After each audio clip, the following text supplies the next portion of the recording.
Hello and welcome to Diaries of a Pixie Mama. I hope you like and subscribe and enjoy our channel. Let me love you.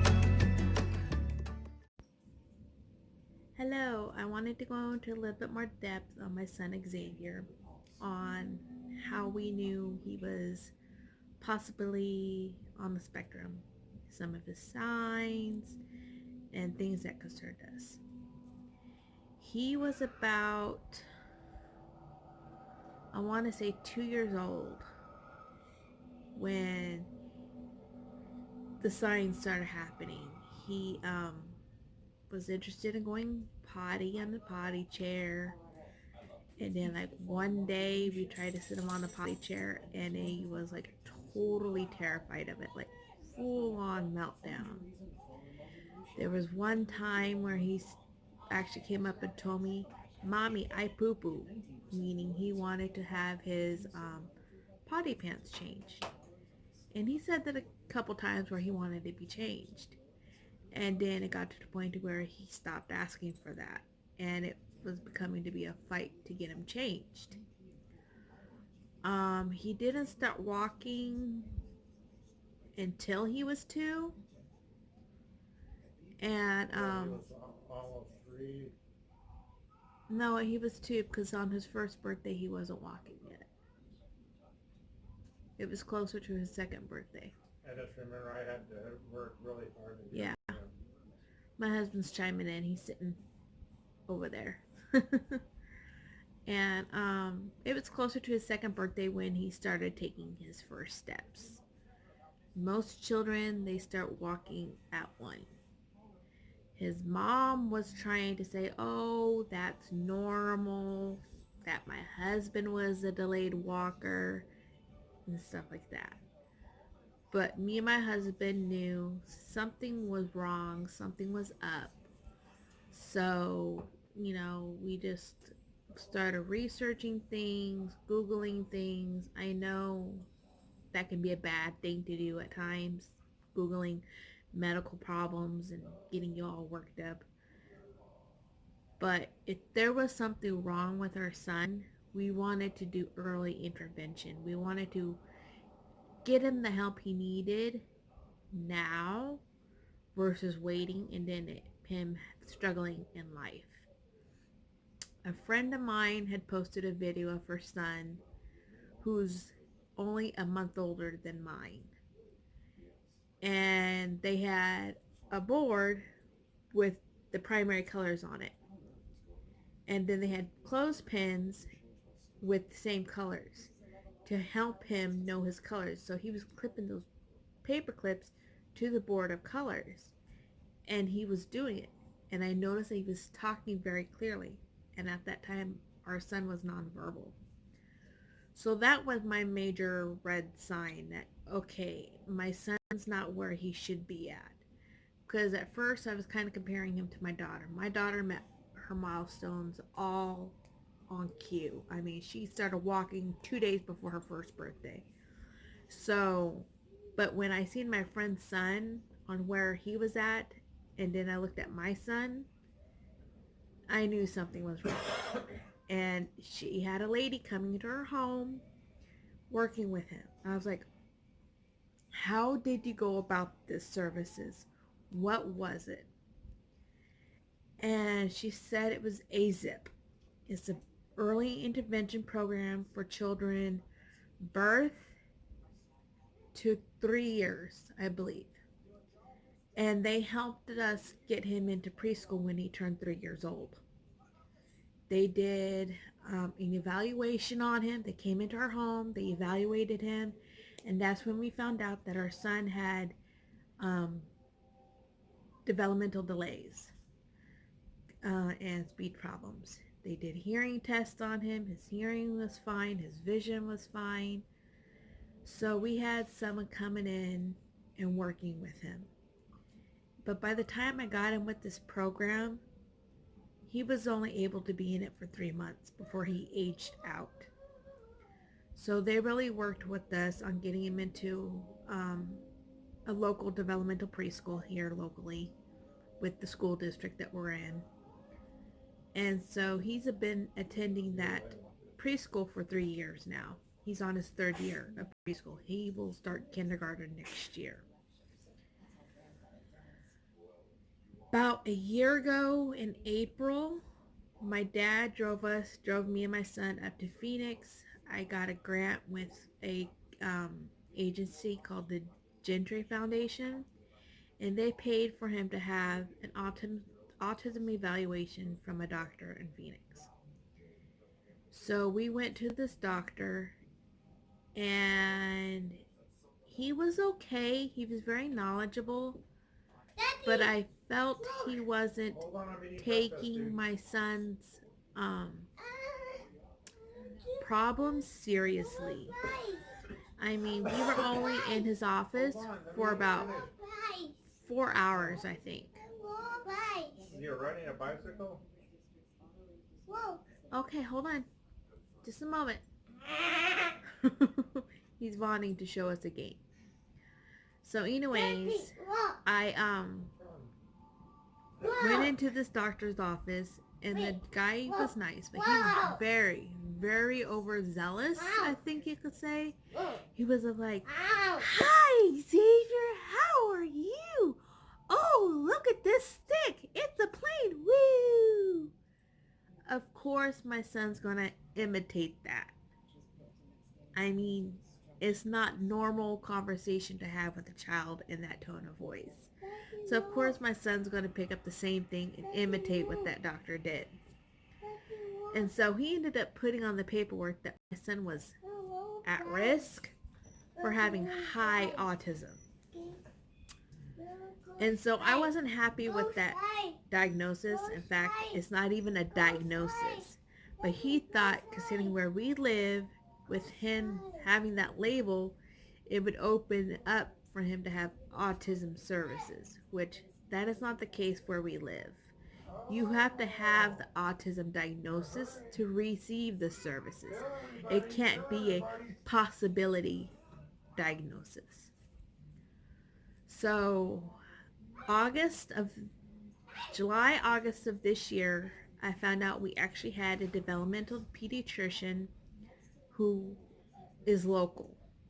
She was very new, but she was gaining new patients very fast, but she was very nice and very friendly.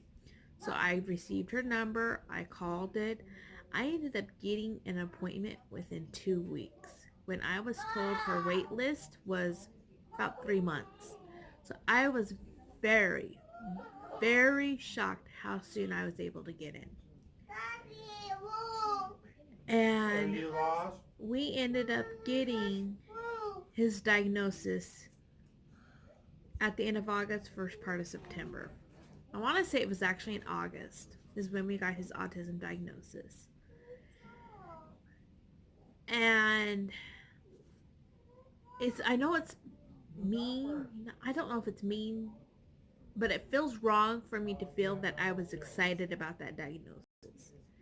But because my husband and I knew for about 2-3 years that he was on the spectrum, it finally confirmed that we weren't making it up, that he did actually have autism, that we were now able to get the tools for him to receive the services he needed.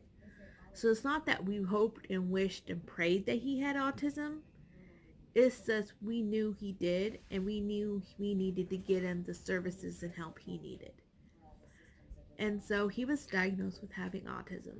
He is mild to high functioning autism, I believe is what the paperwork said. And beginning, so let me go back to his his first year of preschool. He met with the school speech pathologist.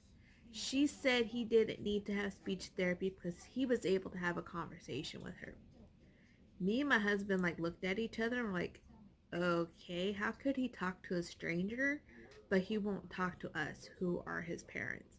So we thought that was odd. He was receiving speech therapy within our town, But they had really strict guidelines, and we ended up losing our vehicle or breaking down, or I can't remember. I think it broke down at the time. So we had to cancel services of him going to speech therapy, occupational therapy, because we had no way there. And so when he was going for his second year of preschool and we sat down for his IEP meeting, I brought up the speech situation. I was like, look, we need him to have a speech evaluation again. Because last year the speech pathologist said he didn't need to have speech. He needs to have it within school. And his teacher looked at us and she was like, really? Because his teacher from the previous year sat in on the meeting so she can kind of inform his new teacher of our son. And she was like, yeah, he needs to have speech. I don't know why the speech pathologist said that. And we are very sorry for that. And I guess there was a new speech pathologist, and she even agreed right there on the spot that, yeah, he will end up receiving speech therapy services. So when he started receiving speech therapy in his second year of preschool, he had blossomed. Because he went from sign language to us, for us to be able to understand what he wanted, basic needs, to using a visual board and a PEC system, to where now he can actually talk to us. I think I want to say January of this year is when he started talking to us. And as the year has progressed, it's been more clear words. I mean, my friend Doris, she's able to actually understand him. My father can understand him a little bit more as well. And so we are very, very blessed that he is now able to talk. But he's only been talking this year. And mind you, he turned 5 in September. So we're on the list for ABA therapy. I'm kind of scared for him to go to ABA therapy because I've heard some scary stories about it and stuff. But there is a wait list for it here. Since he goes to all-day preschool Tuesday through Friday, every time they have called when they've had an opening, it wasn't able to be worked in with my son's schedule.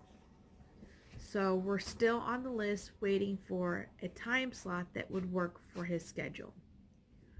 We've been able to get with DDD, which is Department of Developmental Disabilities. We've been with them since we got with AZIP.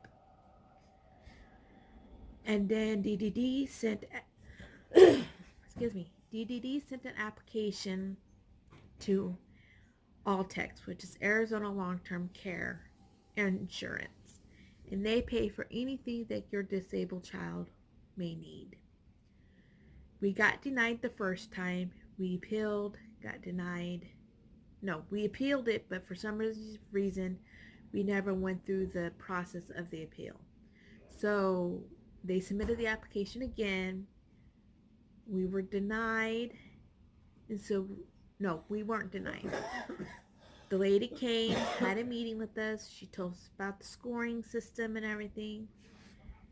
And I believe he had to score a 40 in order to qualify.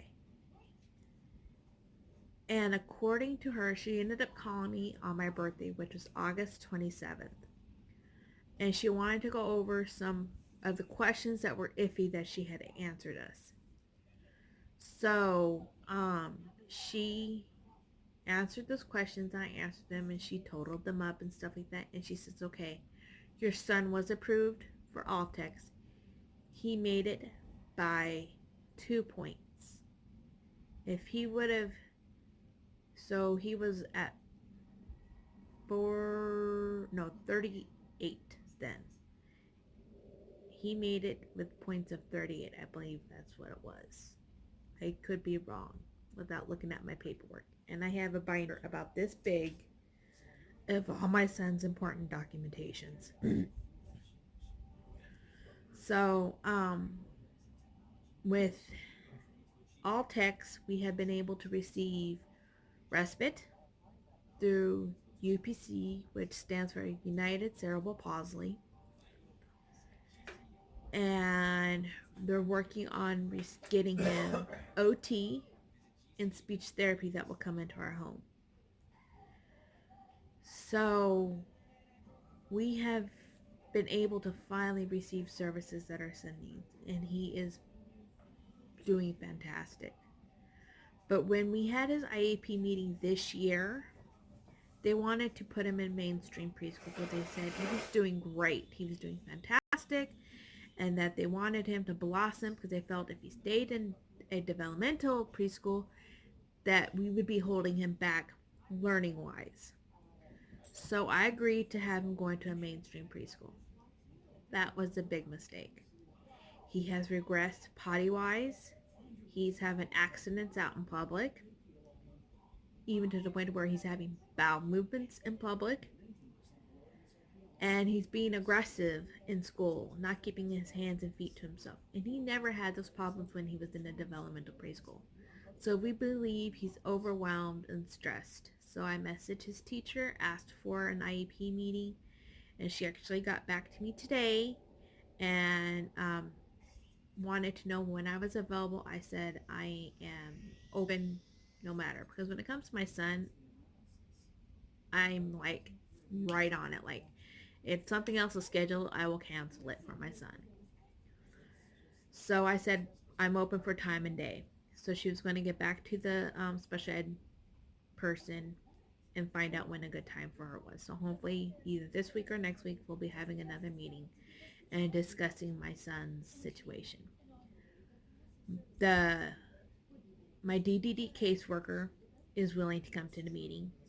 My son's caregiver, respite worker, is willing to come to the meeting. And the program director for UPC, United Cerebral Palsy, is willing to go to the meeting as well.